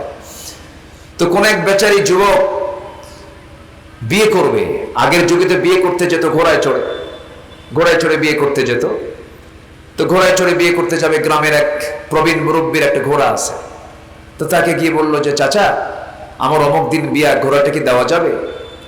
তো মুরব্বী বয়স্ক মানুষ, বেচারি খেপে গিয়ে বলছে আমি তোরে কোনো ঘোড়া দেবো না, তুই যা। তো ঘোড়া না দেওয়ার স্বীকৃতি যখন দিয়েছে, ছেলেটার মনটা খারাপ হয়ে গেছে, যুবকের মন খারাপ হয়ে গেছে। তো কদরের রাত্রিতে নামাজ পড়তে গেছে। তো নামাজ শেষে দোয়া শুরু করছে হুজুর। দোয়ার মধ্যে এই যুবকটা বলতেছে, আল্লাহ, এই কদরের রাত্রে তোমার কাছে আমার কোনো দোয়া নাই, শুধু একটা দোয়া, বুড়ার যেন ঘোড়া মরে। বুড়ার জন্য কি মরে? ঘোড়া মরে। দোয়া টোয়া কইরা চলে আসছে বাড়িতে। বাড়িতে এসে দেখে ওর মার চোখে পানি। মা কান্দে। কে মা, তুমি কান্দো কেন? কে বাবা, তোর গরুটা মরে গেছে। কথা কি বুঝতেছেন আপনারা? তাহলে দোয়া করলো কি মরা? এক বেচারি গোটা রাত পরিশ্রম করে ঘোড়া চুরি করছে। কি চুরি করছে? ঘোড়া চুরি করছে। ঘোড়া চুরি করে এনে সকালবেলা বাড়িতে পৌঁছে গেছে। ছেলেকে ডাক দিয়ে বলে, বাবা, আমি তো গোটা রাত কষ্ট করে ঘোড়াটা চুরি করে আনলাম, আমার চোখে প্রচুর ঘুম, তুমি একটু ঘোড়াটা বিক্রি করে বাড়িতে আসো। তো ছেলেকে দায়িত্ব দিয়েছে, ছেলে ঘোড়া বিক্রি করতে গেছে। বিক্রেতা এসে বলতেছে, ভাই, ঘোড়ার দাম কত? এত। ঠিক আছে, তোমার দামটা আমি দেবো, কিন্তু ঘোড়া তোমার একটু দেখা দরকার। এটি চড়ি ঘোড়া, একটু দাবড়াই। তো ঘোড়ার পিঠে চড়ে দাবড়ানো শুরু করছে। যে ক্রেতা ঘোড়াটা নিয়ে ওই যে দাবড়ান শুরু করছে, আর সে আর ফেরত আসে না। এক বিকাল চলে গেছে, আর ফেরত নাই। ছেলেটা বিকেল বেলা বিক্রি তো করতেই পারলো না, চলে আসছে বাড়িতে ব্যর্থ হৃদয় নিয়ে। বাবা ঘুম থেকে উঠে বলতেছে, বাজান, ঘোড়ার দাম কত? ঘোড়া কত দিয়ে বেচলে? কাব্বা, যে দামে কেনা সেই দামেই বেচা। যে দামে কেনা সে দামেই বেচা। অন্যায় করে, অন্যায় পথে থেকে আমি আপনি টিকতে পারবো না। এটা আমার কথা নয়। কার কথা? আসতে বলবেন না। কার কথা? আল্লাহর কথা। ফেরাউন টিকতে চেয়েছিল, নাম কিন্তু তারও কোরআন শরীফে আসছে। কোরআন মজিদে তার নাম আছে না নাই? আছে। কোরআন মজিদ অনেক নবীর নাম বাদ পড়ে গেছে। লক্ষ পয়গম্বর আল্লাহ রাব্বুল আলামিন দুনিয়াতে পাঠিয়েছেন, মাত্র 25 জন নবীর নাম কোরআনে উল্লেখ আছে। নবীয়িন বলে সম্বোধন করেছেন আল্লাহ, সিদ্দিকিন বলে সম্বোধন করেছেন আল্লাহ। কিন্তু মাত্র 25 জন নবীর নাম আছে, কিন্তু ফেরাউনের নামটা কোরআনে আছে, হামানের নামটা কোরআনে আছে, আমার বন্ধুগণ, কোরআনে কারীমের ভিতরে নমরুদের নাম, নমরুদের ইতিহাস, ফিরআউনদের নাম, ফিরআউনদের ইতিহাস আল্লাহ রাব্বুল আলামিন কোরআনে কারীমের মধ্যে উল্লেখ করেছেন। কিন্তু আপনি গোটা দুনিয়া জুড়ে দেখবেন প্রত্যেক পিতা তার সন্তানের নাম মুসা রাখে, কিন্তু ফিরআউন রাখে না। ঠিক কি না? ইব্রাহিম রাখে কিন্তু নমরুদ রাখে না, মুহাম্মদ রাখে কিন্তু আবু জেহেল রাখে না। তাও কিন্তু তাদের কম ছিল না, তাদের কিন্তু সমাজে কম প্রভাব ছিল না, কম দাপট ছিল না, কম প্রভাব বিস্তার তারাও করে নাই, কিন্তু কেউ তাদের নাম মোহাব্বত নিয়ে রাখে না। আমার বন্ধুগণ, এই বাংলার ইতিহাসে মীর জাফরের নাম আছে না নাই বলেন? আপনি বাংলার ইতিহাস যখন পড়তে যাবেন মীর জাফরের নামটা পড়বেন, আপনি লিখবেন, আপনি আবার সিরাজউদ্দৌলার নামটা আপনি লিখবেন, কিন্তু মীর জাফরকে মানুষ মহব্বত করে না ঘৃণা করে? বলেন কি করে? কি করে? ঘৃণা করে। কেন? এর কারণটা কি? এর মূল কজটা কি? এর মূল কজ ছিল হলো মীর জাফর ছিল হলো একজন মুনাফিক চক্রের অন্যতম হোতা। সে ছিল স্বজাতি বিদ্বেষী একজন মানুষ, অর্থাৎ সে তার জাতকে, সে তার গোত্রকে, সে তার নিজের মানুষের সঙ্গে প্রতারণা করেছে, বিশ্বাসঘাতকতা করেছে। এই জন্য ইতিহাসে তার নামটা আছে সুনামে না কুনামে? মানে সুনামে না কুনামে? ভাইরে, দুনিয়ার জনপ্রিয়তা দিয়ে কি করবেন? দুনিয়ার কিছু সুখ শান্তি আর জনপ্রিয়তা তো ক্ষণিকের। আমরা দুনিয়ার মানুষের কাছে জনপ্রিয় না হয়ে আসমানের বাসিন্দাদের কাছে আমরা জনপ্রিয় হব। জোরে বলি ইনশাআল্লাহ। আসমানের বাসিন্দা কারা বলেন? আল্লাহ তো আসেনি, বলেন কারা? বলেন ফেরেশতা। আল্লাহু আকবার। আমি কেন বললাম জানেন? আসমানের বাসিন্দাদের কাছে কেন জনপ্রিয় হব আমরা জানেন? কেমনে জনপ্রিয়তা অর্জন করবো আমরা আসমানে? যখন কোন বান্দা কোন নেক আমল করে, এই নেক আমলের সংবাদ একজন ফেরেশতা আকাশে প্রচার করতে থাকেন, সেই প্রচারের সমস্ত ফেরেশতাদের কানে প্রচারটা হয়ে যায়।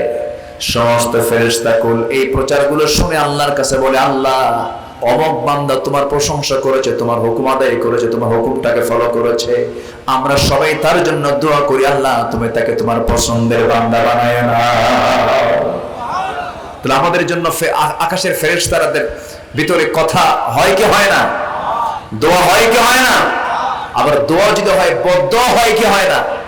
হয়। তাহলে আমরা জনপ্রিয় হতে চাই দুনিয়াতে না আসমানে? বলেন কার কাছে, কোথায় কোথায় জনপ্রিয় হতে চাই?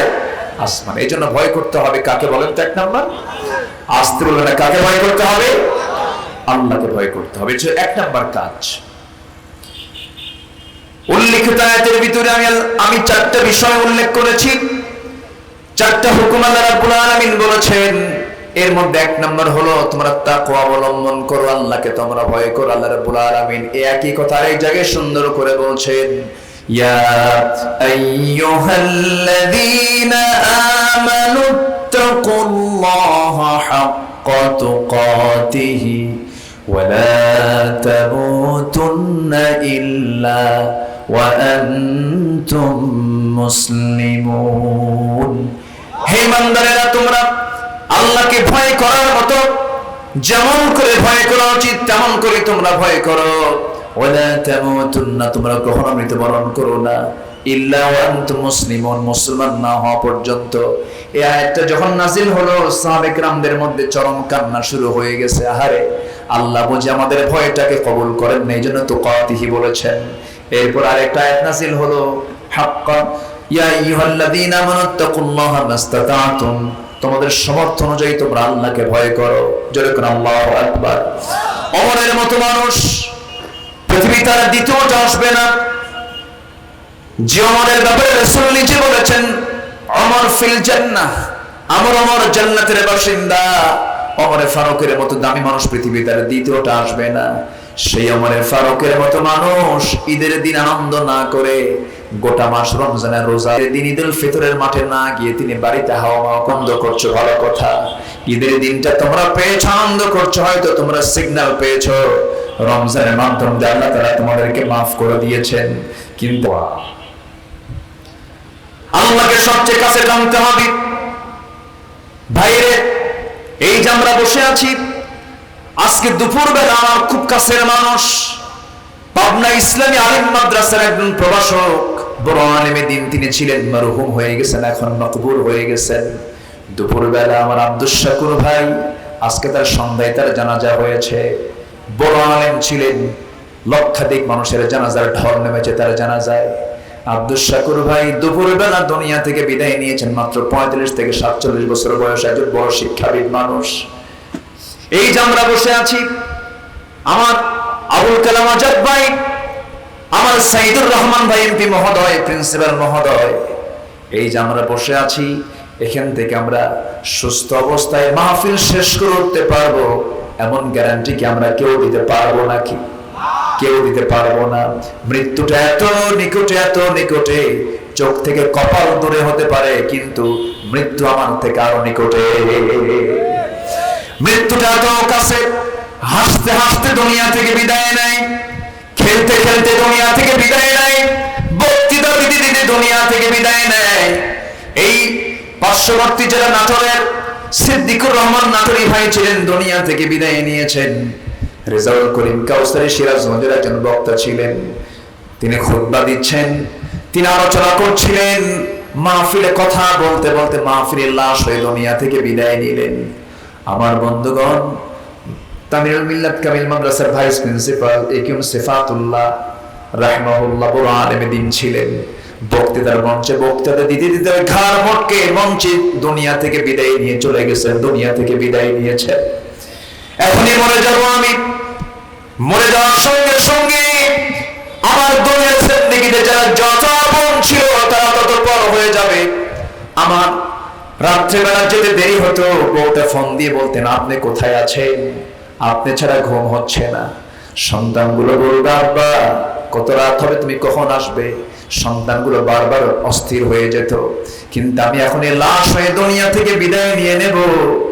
যে শখের বাড়ি ছিল আমার, যে শীতাতপ নিয়ন্ত্রিত ঘরটা ছিল আমার, মারা যাওয়ার সঙ্গে সঙ্গে ওই ঘরে ঢোকার মতো ক্ষমতা আমার আর থাকবে না।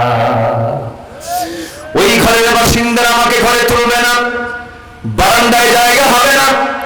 ঘরের একটা কোনায়, বাড়ির একটা কোনায় চাদর একটা সুন্দর করে পর্দা দিয়া, চকিতে শোয়া দিয়া গোসল করায় দেবে।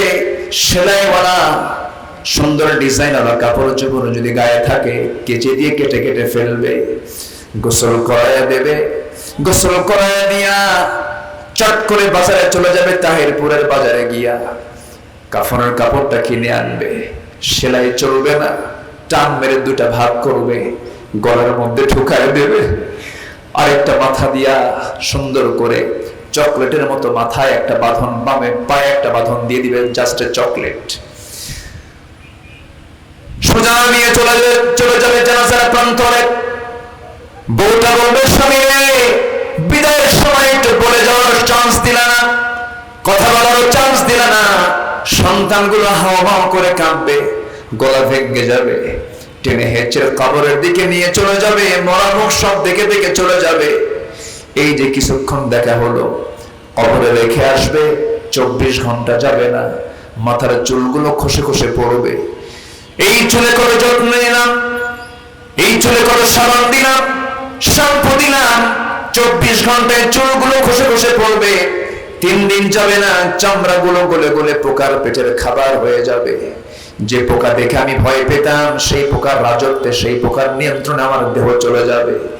মাত্র 7টা দিন লাগবে না, পেটের নাড়ি ভুঁড়ি, পেটটা ফুলে, চোখ দিয়া, কান দিয়া, নাক দিয়ে ফেটে সব নাড়ি ভুঁড়ি বের হয়ে যাবে, কিম্ভূত কিমাকার চেহারা হয়ে যাবে।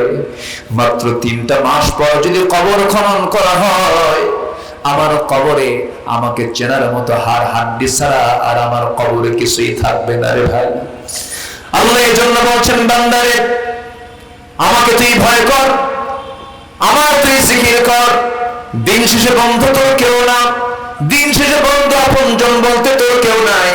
আপনজন বলতে যদি কেউ থাকে, তিনি আমার কে? এটা জোরে বলেন, তিনি আমার কে? সে আল্লাহ তাআলা আমার প্রকৃত বন্ধু।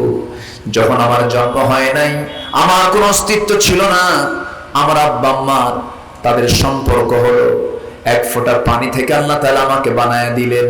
আল্লাহ বলছেন তুই কেমন করে অহংকার করিস। আল্লাহ রাব্বুল আলামিন বান্দাকে প্রশ্ন করছেন সূরা দাহরের ভিতরে, হাল আতা আলাল ইনসানি হিনুম মিনাদ দাহরি লাম ইয়াকুন শাইআন মাযকুরা। ও বান্দা, তোমার জীবনে কি এমন একটা সময় আসে না যে সময় তোমার কোনো অস্তিত্ব ছিল না, তোমার কোনো পরিচয় ছিল না? আমি তোমাকে পরিচয় দিয়েছি। তোমার মা পেটের ভিতরে আমি আল্লাহ জবান রক্ত করে, ঝুলন্ত করে, মুদগা করে, আসমা করে, চামড়ার প্যাকেট দিয়া 3 মাস পূর্ণ করার পরে তার মধ্যে রূহটা সঞ্চার করে দিয়েছি।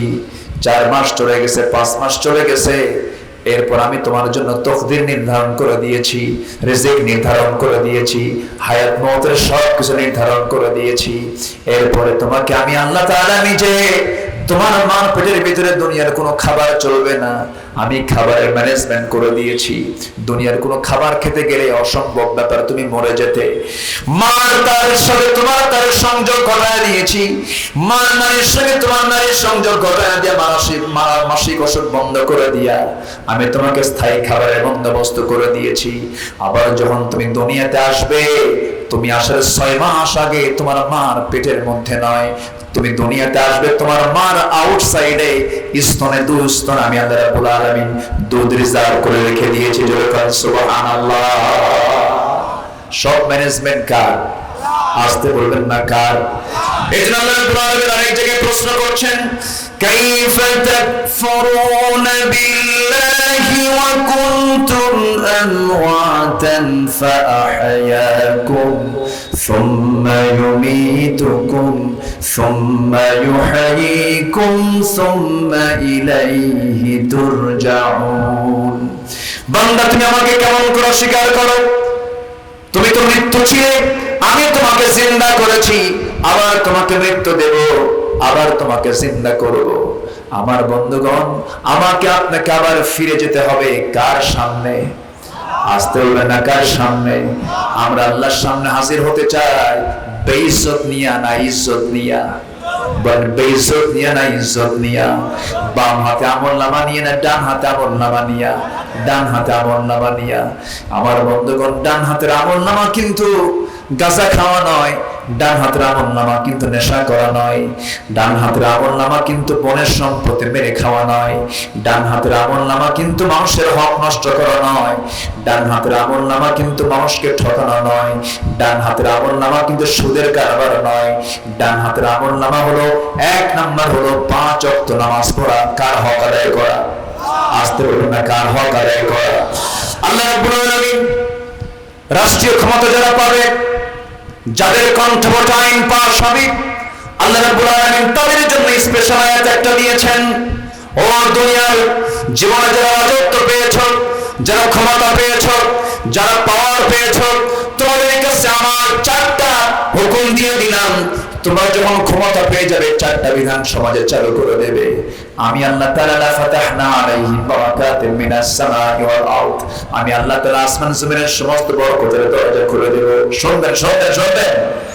আল্লাহ রাব্বুল আলামিন 4টা হুকুম দিয়েছেন, সেই সমস্ত ব্যক্তিদেরকে আল্লাহ রাব্বুল আলামিন সুন্দর করে বলছেন, আল্লাযীনা ইম্মাক্কান্নাহুম ফিল আরদি আকামুস সালাহ ওয়া আতাফুস যাকাতা ওয়া আমারু বিল মা'রুফি ওয়া নাহাউ আনিল মুনকার ওয়া লিল্লাহি আকিবাতুল উমুর। জোরে বলুন আল্লাহু আকবার। আমি দুনিয়ার জিন্দেগিতে যাদেরকে রাষ্ট্রীয় ক্ষমতা দেব, পাওয়ার দেব, যাদের কণ্ঠ আইন পাস হবে, যারা কথা বললে সেই কথাটাই আইন হয়ে যাবে, তাদের জন্য আমি 4টা দফা দিয়ে দিলাম। 14 দফা লাগবে না, 8 দফা লাগবে না, 20 দফা লাগবে না, মাত্র 4টা আইন তারা যেন সমাজে চালু করে দেয়। নাম্বার 1 হলো তারা যেন নামাজ কায়েম করে, তারা যেন কি কায়েম করে? নামাজ কায়েম করে। নাম্বার 2 হলো তারা যেন যাকাত আদায় করে। নামাজটা কার হক? আসতে বলবেন না কার হক? আমি আজকে খুব ধন্য যে আজকে আমার শ্রোতা মণ্ডলী যারা আছেন, এমপি থেকে শুরু করে সাধারণ মানুষ পর্যন্ত আছেন। আলহামদুলিল্লাহ, জয় বলি আলহামদুলিল্লাহ। আপনি কি বিরক্ত হচ্ছেন? কষ্ট পাচ্ছেন নাকি আপনারা? আলোচনা চালাই, জোরে বলি ইনশাআল্লাহ। এবং আমি আরো আনন্দিত, বাগমারা উপজেলায় মাহফিল শুরু হলো রাত 1টার দিকে, কিন্তু আজকে এটা একটা আমার কাছে খুব ব্যতিক্রম মনে হলো। আলহামদুলিল্লাহ, বাগমারার ম্যাক্সিমাম মাহফিলও শেষ হয় একদম শেষ রাত্রে, প্রধান বক্তাকে উঠাই হলো শেষে, কিন্তু আজকের মাহফিলটা একটা আদর্শ মাহফিল, যে সুসময়ে শুরু হচ্ছে, সুসময়ে শেষ হবে। জোরে বলি ইনশাআল্লাহ। এখান থেকে যেন আমরা একটা শিক্ষাও নিতে পারি, ঠিক আছে না? জি আলহামদুলিল্লাহ। তাহলে আল্লাহ তাআলা বলছেন, আমি যাদেরকে ক্ষমতা দেব তারা 4টা আইন সমাজে চালু করবে। একটা হচ্ছে আল্লাহর হক, কয় ওয়াক্ত নামাজ? আসতে বলবেন না, কয় ওয়াক্ত নামাজ? সবাই কি নামাজ পড়ি? আসতে, সবাই কি নামাজ পড়ি? কি বাৎসরিক, বাৎসরিক, মাসিক, সাপ্তাহিক? তাহলে ইয়ারলিও নয়, মান্থলিও নয়। আল্লাহ দেখতে চান ডেইলি, দৈনিক 5 ওয়াক্ত নামাজ। আসল মুসল্লি কি ইয়ারলি না ডেইলি? বলেন, বাৎসরিক, বাৎসরিক না দৈনন্দিন? আমরা দৈনন্দিন নামাজ পড়বো। কয় ওয়াক্ত? আসতে বলুন না, কয় ওয়াক্ত? যদি কারো ফজর দিয়ে দিন শুরু হয়, আল্লাহর কসম করে বলি, ফজর দিয়ে যার দিন শুরু হবে, সেই দিনের সকল কল্যাণ বরকত আল্লাহ তার মধ্যে ঢুকায় দিবে। ফজরের আগ দিয়ে প্রত্যেক বান্দার কাছে শয়তান ওয়াসওয়াসা দেওয়ার জন্য আসে। সহিহ হাদিস, কিন্তু আমি বানিয়ে বলছি না। ফজরের আগ দিয়ে শয়তান চলে আসে, এসে সে একটা ওয়াজ করে। রাসূল বলছেন, আলাইকা লাইলুন তাওয়িল। শয়তান বলে, আলাইকা লাইলুন তাওয়িল, তোমার জন্য রাতটা অনেক লম্বা, তোমার জন্য রাতটা অনেক লম্বা। এরকম করে কেন ওয়াজ করে? আমার রাসূল বললেন, সেই সময় বান্দা তুমি যদি শয়তানের ওই ওয়াসওয়াসা থেকে বাঁচতে চাও, শয়তান সেই সময় আরো 3টা গিট লেগে দেয়, 3টা গিট মেরে দেয়, 3টা বাঁধন দিয়ে দেয়। গিট মারা বুঝেন তো? এলাকে কি বলে এটা? গিরা মারা। হ্যাঁ, গিরা মারা অর্থাৎ গিট মারা। আপনাদের রাজশাহী জেলার কিন্তু সব থানার ভাষা কিন্তু একরকম না। লালপুরের ওইদিকে যে চারঘাট, আর কি আছে যেন ওইদিকে বাঘা, চারঘাট, ওই দিকের মানুষ কিন্তু এক ভাষায় কথা বলে। বাগমারা আরেক ভাষায় কথা বলে, পুঠিয়া একটু আলাদা ভাষায় কথা বলে। রাজশাহী কোথায় যাচ্ছ গো, একটা আলাদা টান মারে। আবার ওইদিকে আপনি চাপায়ের দিকে যাবেন, ওইদিকে তো আবার তালিবুর শোনায়, ওরা সালাম দিতে নিয়ে উল্টা পাল্টা, আসসালামু আলাইকুম, আগে সালা এরপরে দুলাভাই, তাই না? হ্যাঁ হ্যাঁ, চাপাই না? আচ্ছা আচ্ছা, একটু টান কম বেশি হয়ে যায়। মানে চাপায়ে আপনি তালিবুর স পাবেন না, রংপুরে র পাবেন না, বাড়ি কোথায়? অংপুর। সিরাজগঞ্জে দন্ত স পাবেন না, বাড়ি কোথায়? সিরাজগঞ্জ, দন্ত স নাই। আবার ওইদিকে নোয়াখালীতে যাবেন, প পাবেন না, প শব্দই না, প শব্দ আউট। পানিকে ওরা হানি বলে। আল্লাহ পাক হয় না, আল্লাহ ফাক, মানে পাক শব্দটা ওরা বলতে পারে না, এটা ওদের আঞ্চলিকতার কারণে তাদের হয় না। চিরদিন তো কোনো কথাই নাই। ওরা যখন গল্প করে মনে হয় গন্ডগোল লাগছে, ওদের ভাষা মালাকুল মউতের বোঝা কঠিন। এত জাস্ট কথার কথা বলছি, এটা রূপক অর্থে বলছি, আবার এটাকে আপনার দলিল হিসেবে নেবেন না। তো এই ভাষাগুলো কে দিয়েছেন বলেন তো? বলতো আসতে বলেন, ভাষাগুলো মূলত কে দিয়েছেন? আল্লাহ দিয়েছেন। কিন্তু বড় আশ্চর্যের বিষয়, শুধু বাংলাদেশ নয়, গোটা পৃথিবীতে আঞ্চলিকতা বাদে গোটা পৃথিবীতে আছে প্রায় 4,500 ভাষা। সুবহানাল্লাহ বলবেন না? তাহলে 750 কোটি মানুষের দুনিয়ায় 4,500 ভাষা আছে। এই 4,500 ভাষার মানুষ সব হজ করতে গেলে কোন জায়গায় যায়? কোথায় যায়? মক্কায় যায়, কাবায় যায়। কাবায় কি করতে হয়? তোয়াফ করতে হয়। তোয়াফ ছাড়া কি হজ হবে? সাই ছাড়া হজ হবে? হবে না। তোয়াফ করতে গিয়ে যখন নামাজের সময় হয়, তখন ইমাম নামাজে দাঁড়ায়। 4,500 ভাষার মানুষ সেই এক ইমামের পেছনে দাঁড়ায় নামাজ পড়ে। বোঝে কি বোঝে না? আসতে করে বোঝে কি বোঝে না?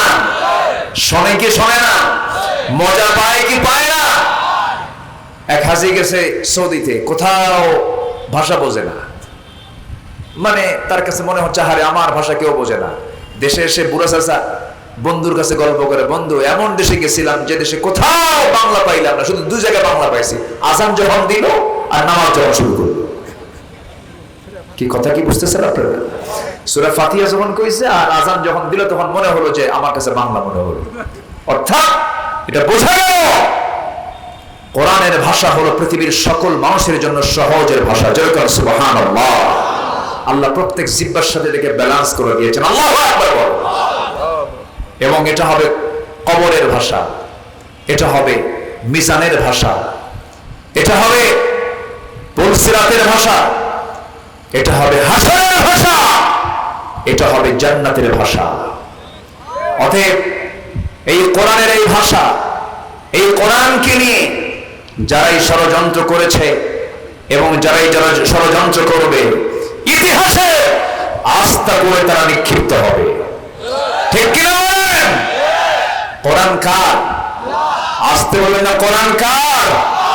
কোরআনকে নিয়ে যারা বাজে কথা বলে, এমন জাতীয় কিছু বুদ্ধিজীবী নামের নাস্তিকজীবী বলে যে কোরআন 1500 বছর আগে থাকা একটা কিতাব, 1500 বছর আগের এই কিতাব আজকের দুনিয়াতে চলতে পারে না, এটা মধ্যযুগীয় আইন। এই জাতীয় কথা বলা মানে সে কি ইমানদার আছে না নাস্তিক হয়ে গেছে? এমন বহু মুসলিম নামধারী কুলাঙ্গার আমার দেশে আছে না নাই? আসতে বলেন না, আছে না নাই? যারা নাস্তিক তারা কোন দলের হতে পারে না, তারা নাস্তিক, তারা নির্দিষ্ট কোন দলের লোক হতে পারে না, তারা আমাদের কোনদিন বন্ধু হতে পারে না। সম্মানিত ভাইয়েরা, সম্মানিত বন্ধুগণ, সবচেয়ে বড় কাজ হলো আমাকে আগে আমার ঈমানকে হেফাজত করতে হবে। আমার বন্ধু কে? কে খুশি হবেন? আমার রব কে খুশি হবেন? আল্লাহ খুশি হবেন। সম্মানিত ভাইয়েরা, সম্মানিত বন্ধুগণ, 4টা হুকুমের কথা আল্লাহ তাআলা এই কয়েকটা আয়াতের মধ্যে দিয়েছেন। এর মধ্যে 1 নাম্বার যে হুকুমটা আল্লাহ তাআলা বলছেন, তোমরা আমাকে ভয় করো। কাকে ভয় করো? আল্লাহকে ভয় করো। আল্লাহকে ভয় করার 1 নাম্বার কাজ হবে আমরা 5 ওয়াক্ত নামাজ পড়ব। সবাইকে রাজি আছেন? একা না জামাতে? একা না জামাতে? মনোযোগে না অমনোযোগে? বুঝে না না বুঝে? শয়তান গিট মারে কয়টা?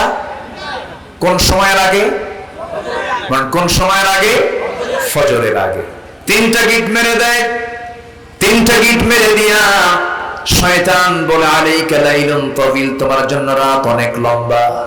রাসূল বলে দিলেন, সেই সময় যদি কোনো বান্দা এই 3টা গিট যদি ছুটাতে চায়, তার 3টা কাজ করতে হবে। নাম্বার 1, সে আল্লাহর নাম নিয়ে সুন্দর দোয়াটা পড়ে, ঘুম থেকে ওঠার দোয়াটা পড়ে সে যদি বিছানায় উঠে বসতে পারে, একটা গিট ছুটে যায়। সুন্দর করে যখন ওযু বানায় নেয়, 2টা গিট ছুটে যায়। যখন সে নামাজের জন্য যখন পায়ে হেঁটে হেঁটে মসজিদের দিকে রওনা দেয়, নামাজে যখন দাঁড়িয়ে যায়, 3টা গিট ছুটে গেল। জোরে কোন সুবহানাল্লাহ। আর এই 3টা গিট যদি শয়তানের সকালবেলা যদি ছুটাতে পারে, সারাদিন ওই বান্দার কাছে শয়তান আর সহজে আসতে পারে না। সবাইকে নামাজ পড়তে রাজি আছি? 5 ওয়াক্ত নামাজ পড়বেন কারা কারা? একটু হাত তুলে দেখান তো দেখি। সবাইকে রাজি আছেন? জোরে বলি ইয়া আল্লাহ, আরো জোরে ইয়া আল্লাহ। আমাদেরকে 5 ওয়াক্ত সালাত আদায় করার তৌফিক তুমি আল্লাহ দিয়ে দাও। জোরে বলি আমিন। আরো জোরে আমিন, আরো জোরে আমিন। আল্লাহ মুসল্লি দেখতে চান ইয়ারলি না ডেইলি? মান্থলি না ডেইলি? বলেন বলেন কি? ডেইলি। নামাজ হবে কয় ওয়াক্ত? 5 ওয়াক্ত। আমরা পড়বো, জোরে বলি ইনশাআল্লাহ। ভয় করব কাকে? আসতে বলে না, ভয় করব কাকে? ভয়টা কি জানেন? সাইয়েদনা ওমর ফারুকের নাম সবাই শুনছেন তো? ওমর ফারুকের নাম কয় নাম্বার খলিফা? বলেন কয় নাম্বার? ইসলামের খলিফা কয়জন? বলেন কয়জন? 4 জন। এর মধ্যে 2 নাম্বার কে? 1 নাম্বার আবু বকর। এগুলো কি মুসলমানদের জানা কম দরকার না বেশি দরকার? বেশি দরকার। ইসলামের চর্চা, ইসলামের যে কালচার গুলো, এগুলো জানা দরকার আমাদের। অনেকদিন আগে এক মাহফিলে বললাম, ওমর ফারুককে চিনেন কে? সামনে থেকে একটা ছোট্ট ছেলে দাঁড়ায় বলে, হুজুর আমি চিনি। কে? আমাদের বাড়ির দোতলায় ভরা থাকে। মানে ও ছোট মানুষ তো, ওর ব্রেনে যা আসছে। আমি বললাম তুমি 100-তে 100 পাইছো। সাইয়েদনা ওমর সে ওমর নয়, অর্ধ দুনিয়ার শাসন করত, অর্ধ দুনিয়া, যাকে দেখে রোম পারস্য থরথর করে কাঁপত, যিনি গোটা অর্ধ দুনিয়া শাসন করেছেন। তার যে এরিয়াটা ছিল এখন প্রেজেন্ট ওয়ার্ল্ডে, তাতে 40টা রাষ্ট্র গঠিত হয়েছে। কয়টা রাষ্ট্র? 40টা রাষ্ট্র। সাইয়েদনা ওমর ফারুক রাদিয়াল্লাহু তাআলা আনহু, তাকওয়া কাকে বলে দেখেন। তিনি একদিন তার পরিবারের জন্য কলসিতে করে কূপ থেকে পানি তুলে মাথায় করে আনতেছেন। কিসে করে? মাথায় করে, কলসিতে করে মাথায় করে নিয়ে আসতেছেন। হঠাৎ করে একজন প্রশ্নকারী তার সামনে দাঁড়ায় গেল। দাঁড়িয়ে গিয়ে বলতেছে, খলিফা ওমর ফারুক, আমার একটা জিজ্ঞাসা ছিল। বলো। কে? মাথায় কলসি, আমি জিজ্ঞাসা করি কেমনে, দয়া করে মাটিতে নামান। উনি করলেন কি, মাথার কলসিটা মাটিতে না নামায়া উনি হাঁটুতে রাখলেন। কোথায় রাখলেন? হাঁটুতে। হাঁটুতে রেখে বললেন, কি প্রশ্ন বলো। প্রশ্নকারী বলে ফেললেন, সাইয়েদনা ওমর, মাথায় ছিল সেটাই তো সহজ ছিল, আপনি হাঁটুতে রেখে আপনার কষ্টের পরিমাণটা বেড়ে গেল, দয়া করে মাটিতে রাখলে ভালো হয়। সঙ্গে সঙ্গে ওমর ফারুক বলছেন, প্রশ্নকারী ঠিক আছে, সহজ বিষয় তুমি মনে করলে, কিন্তু আমার কিছু জটিল মনে হচ্ছে। কেন? এই যে কলসিটা আমি মাথায় নিয়েছি, আমি আমার হাঁটুতে রেখে মাটিতে নামাচ্ছি না, এই জন্য মাটিতে জন্য রাখতেছে না, এই জন্য কারণ এই জমিনটা আমার নয়। এই জমিনে যখন এই কলসির যখন আমি রাখতে যাব, কলসির তলা হলো ভিজা। এই জমিনে রাখার সঙ্গে সঙ্গে এই জমিন থেকে কিছু মাটি কলসির তলায় লেগে যাবে। আর এই যে তলায় লেগে গেল, এতটুকুন মাটি আমি যদি এখান থেকে নিয়ে চলে যাই, এই জমিওয়ালা কিয়ামতের দিন আমার বিরুদ্ধে মামলা দায়ের করবে। আমি কেমন করে জবাব দেব? আমি কেমন করে তার জবাব দেবে? এই জন্য আমি কলসিটা মাটিতে রাখতেছি না, কলসির তলা ভিজা হওয়ার কারণে। সাইয়েদনা ওমর ফারুক তার শাসনামলে, তার বাইতুল মালে, তার রাষ্ট্রীয় খাজানায় গোদামের ভিতরে কিছু খাদ্য চলে আসছে, কিছু খেজুর চলে আসছে, কিছু আপেল চলে আসছে। সেই খেজুর আপেলগুলো তিনি বন্টন করবেন। বন্টন শুরু হয় নাই, বন্টনের আগে তার ছোট্ট ছেলে সাইয়েদনা ওমর ফারুকের সামনে আসলেন। এসে বাপকে না বলেই করলেন কি, একটা আপেল তার হাতের মধ্যে উঠায় নিলেন। আপেলটা যখন ছোট্ট ছেলে উঠায় নিয়েছে, মুখের মধ্যে নেওয়া মাত্রই ওমর ফারুক খেপে রেগে গিয়ে ছেলেটার মুখের মধ্যে নখ ঢুকায় দিয়া আপেলটা বের করে বলছে, বাজান রাগ করিস না, যা তোর মার কাছে চলে যায়, আপেল তোর খাওয়া যাবে না। ছোট্ট ছেলেটা কান্নাকাটি করে মার কাছে গিয়ে বলতেছে, মা, আব্বা আমার মুখ থেকে আপেলটা খুলে নিয়েছে, বের করে নিয়েছে, আমাকে খেতে দেয় নাই। সাইয়েদনা ওমর ফারুক রাদিয়াল্লাহু তাআলা আনহু বাড়ির মধ্যে ঢুকলেন। ঢোকা মাত্র স্ত্রী বলছেন, স্বামী আমার, খলিফাতুল মুসলিমিন, আপনি মন খারাপ করবেন না, বিচার সঠিক করবেন, ভালো কথা, কিন্তু ছোট্ট এই বাচ্চাটা একটা আপেল নয় মুখে দিয়েছে, সে আপেলটা মুখ থেকে বের করার কি দরকার ছিল? নয় যে ভাগে আপেলটা বাবা, সে আপেল হতে একটা আপেল নয় কম নিতাম। অযথা একটা সন্তানকে আপনি কাঁদায় ফেলেন, ছোট্ট বাচ্চাকে কাঁদায় ফেললেন।